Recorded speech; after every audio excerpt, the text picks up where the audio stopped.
The Insulation TeleRobot, a teleoperated humanoid robot for inspection, installation, and replacement of insulation. In the home, roofs and attics have about 25% of heat loss, and walls have about 35% of heat loss. This is mainly due to lack or inadequate installation of insulation.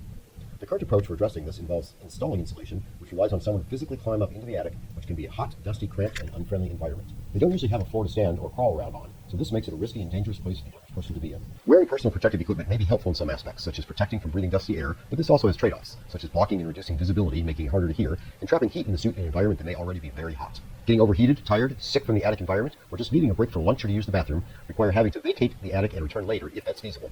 Leaving the attic and dragging along some of the dust into the livable areas of the home can also be a problem. Thermal cameras are not a new form of technology, but it is something that has recently become relatively inexpensive, so even if it's ever used, it's probably not a technology that's often used by the average person, and they may not be aware of the advantages. Even if a thermal camera is used by someone who physically goes up into the attic, there's still the problem of being able to get to certain parts of the attic that are in tight spaces, or blocked by beams supporting the roof, central air conditioning ducts and units, and boxes or other items being stored in the attic.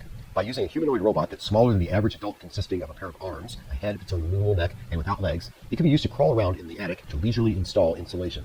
This eliminates the need for PPE, allows for better access to areas in the attic that can be difficult to reach, and the robot can remain in the attic overnight if the job isn't done within a day.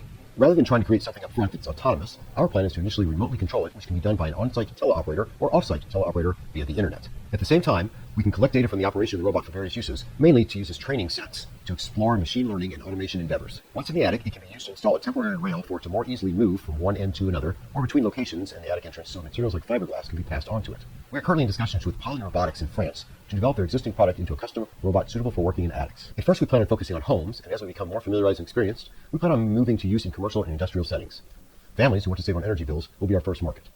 Our team consists of individuals with knowledge and experience with robotics, including teleoperated humanoid robots and artificial intelligence.